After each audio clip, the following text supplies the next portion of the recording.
Kia ora, I'm David Chaston with 90 at 9, brought to you by interest.co.nz. This week at Everything You Need to Know in 90 seconds at 9 o'clock with news. The early indications are that end-of-year retailing might be coming in with a bit more upside than expected.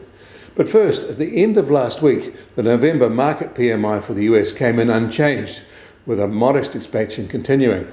That covers a factory sector that's still contracting slightly and a services sector expanding at a slightly faster rate. Of note was that the US companies lowered their workforce numbers during November for the first time in almost 3.5 years, although the shift was very minor. But it looks like retail sales have been strong over the Thanksgiving holiday weekend, online at least. Adobe is reporting Black Friday sales up 7.5% from last year in the sectors that they monitor. Salesforce is reporting a 9% gain in the US sectors they monitor. And Shopify says they saw a 22% gain in their specialty sectors. But the real key will be the bricks and mortar store sales, and it'll be a few days before those details start to surface. Cyber Monday, which is tomorrow New Zealand time, is the final test in this important American pre-Christmas retail weekend. And Canadian retail sales rose more than expected in October, up 2.7% from a year ago in value terms. So while that was better than expected, it masks a 0.4% drop in volume terms. And Canada has won a dispute with the US over its dairy quota system, with the final USMCA panel agreeing that the Canadian restrictions don't breach the North American Trade Treaty. It is a result that can't be appealed. The US isn't happy, and New Zealand has a CP-TPP dispute with Canada over roughly the same issues.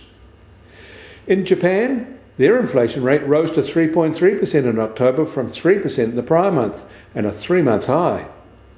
And China has opened an official investigation into the insolvent shadow bank Zhongji. This is no small deal, as it's likely to hurt a number of large... This is no small deal. It is likely to hurt a large number of wealthy and influential clients who face large losses. The US Treasury 10-year yield is unchanged from Saturday, still at 4.47%. That's up 5 basis points for the week, though. And the price of gold will start today at just under $2,003 US and up $3 from Saturday. And oil prices have softened since Saturday, down $1 to be just over $75 a barrel in the US. The international Brent price is now just over $80 a barrel. A week ago, these prices were $76 and $80.50 respectively, so very little change since then. And the Kiwi dollar starts today at 60.8 US cents, a little change from Saturday. A week ago was 59.8 US cents, so a full 1 cent gain. Against the Aussie, we're firmish at 92.5 Australian cents. Against the euro, also firm at 55.7 euro cents. That all means our trade weighted index starts today at just on 69.8, up 10 basis points on Saturday and 60 basis points in a week. Get more news about the New Zealand economy from interest.co.nz.